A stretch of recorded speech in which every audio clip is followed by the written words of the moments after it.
This video is going to be dedicated to finishing up the tabletop TV case. The picture in the bottom left-hand corner shows it without the plexiglass insert. What I'm doing right now is routing the edges of it, beveling them so that they're nice and smooth, and then I'm going to sand over the top of those.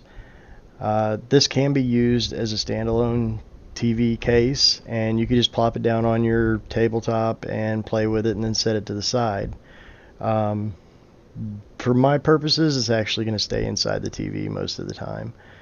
I have seen a lot of different videos where they've done a number of different styles of tabletops with cup holders and things of that nature, and at some point I may incorporate something like those design elements into my table, but I'm new to this, so I don't want to get too complicated. I've already stacked enough on myself as it is.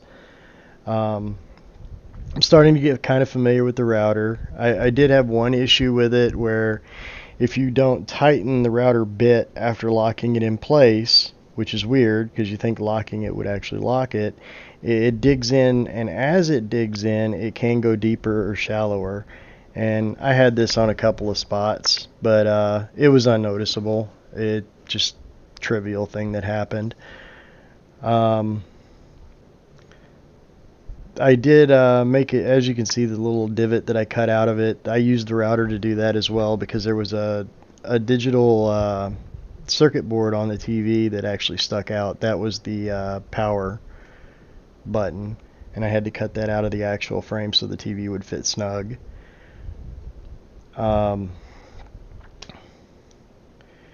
It's really hot. When I was recording this, I think it was up to 90 degrees in the shade. And I don't want to, a lot of the videos that I see online, they show a two-part video series on making a gaming table. And, you know, they show about 30 minutes of video here and there, and that's not the case. Just this TV frame alone, from somebody that doing it from scratch, doesn't know what he's doing, it took me about 2 days to get it stained, completed, and everything. I'd say about 8 hours worth of work straight. Then another, call it an hour staining it, just going back and forth. That wasn't too bad. So what these are is these boards are the boards that are going to surround the TV itself. The TV is going to be inset into this. In order to do that, I need to route out a strip along here where the plexiglass will slide into this frame. That's my next step.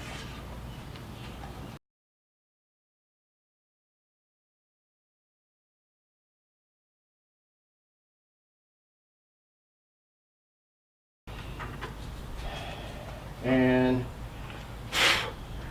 this is what I use to round the edges. This is a 3/8 round over with bearing. The board basically rides the bearing, and as it goes through, it cuts that shape into the board.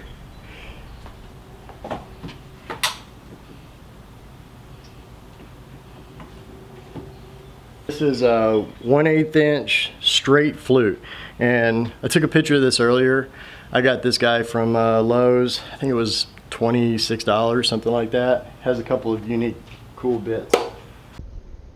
So right now I'm cutting out the slot where the plexiglass is actually going to insert into the frame. This is a crucial point. It has to be straight, it has to be good. The router that I'm using I got from Lowe's. I think it was $269, something like that. I got it on sale for like $229 or $129, I don't know. It was a good deal at the time. It's a table router, kind of cheap, but it'll get the job done. In order to do this, you're really, I don't see a way you can get around not having a router unless you redesign the lip to where it's multiple pieces that holds the plexiglass in place. And that I did consider as well, but I like routing it so that way it's just one solid piece of wood instead of multiple pieces of wood connected.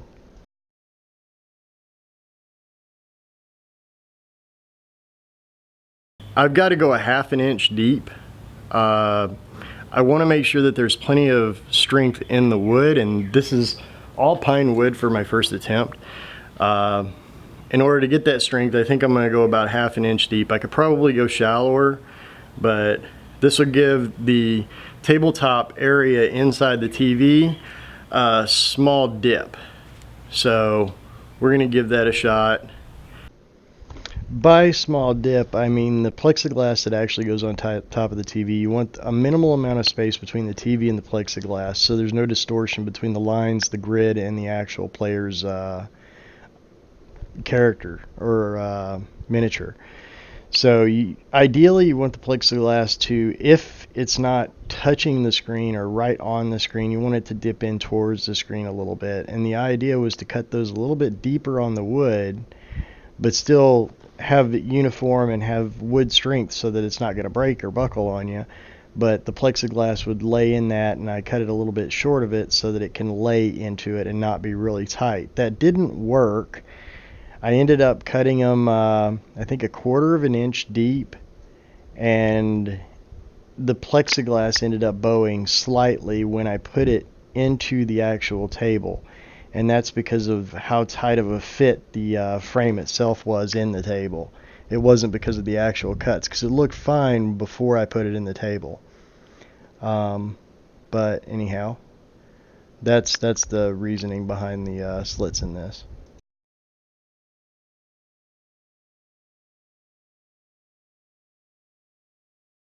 Now you'll notice that I picked the worst piece of wood out of the batch for this. That's because this part doesn't matter. This is the only piece that actually matters, is the very top. This is what people will see. It'll be stained, and the sanding will get rid of that little rim right there.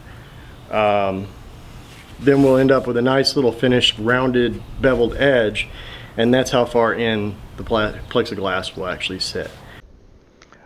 I initially was going to hand sand these, but something I didn't list in the tools was a sander. I have a sander, and I went ahead and used it because it would have been crazy to try to sand all this by hand.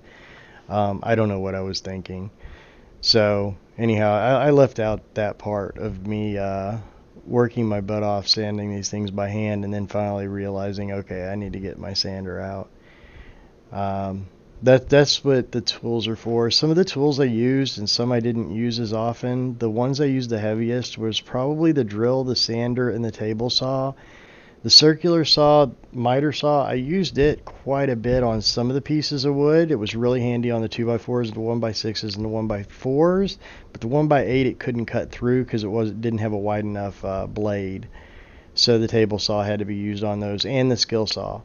The skill saw was really handy for plywood and particle board. You just have to be really careful because it's harder to get a straight line than it is on a table saw when you're using a skill saw. Other tools that I used were the clamps, the tape measure, the square. I used the square a lot for all of my lines. Sandpaper, I used 80 grit initially, which you see me doing here, and then I also used 220 grit right as a final go over before I did my staining and my polyurethane coat.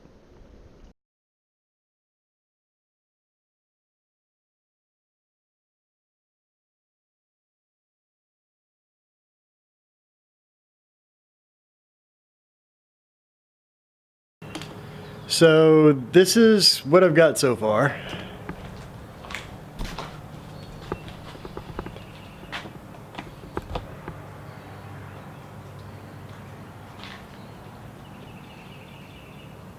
TV is still functional.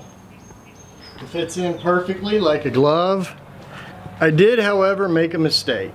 I cut my plexiglass exactly 1 inch too short. Dyslexia, I don't know what it was. I saw 26 1/4 and I wrote down 25 1/4.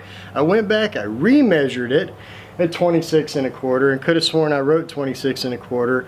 Went and got the plexiglass, then went to cut it at 25 1/4. So it just laid down right inside of it, didn't fit in the slots. I ended up having to go get another piece of plexiglass. This is an optics piece, which isn't quite as durable or as good as the other one, but I didn't feel like driving 30 miles to go get one right now just to finish up this project. So anyhow, I'm going to continue by cutting this correctly now and sliding it into the glass. Of course, I left off me snafuing the whole first piece of plexiglass. The cutting process is pretty straightforward. You will need a plexiglass cutter, which they usually provide for like $2 to $4 in the plexiglass section at Lowe's or wherever you go. You just score it multiple times. It's good to clamp down a piece of wood so that you have a good guide. Make sure that your measurements are accurate. I learned the hard way. It was just in my head, it seemed right, but it wasn't. And there you can see pictures of me cutting the original, even though I cut it an inch too short. I will reuse that for other projects. But here you go, I score it. I've got to score it multiple times in order to get to about half the depth of the plexiglass, I believe. I don't think you have to go much further than that, and it'll snap clean off. I've got to do that on 2 different sides of it, and then I'm going to try to fit it into the actual TV screen. And this is where I noticed a little bit of bowing, but not much. I was able to invert the bow and have it bowing inward, which was perfect for my design since the TV doesn't sit flush. It has a little bit of a lip on the TV itself. The beveled edge on the outside has about 1/8 of an inch away from the plexiglass. So that inward bow took care of that and kept it from exacerbating that little bit of a lip on the TV, which in the end result ended up really good. I have very little space between the TV and the plexiglass, and it's hardly even noticeable on any map. See what else with this.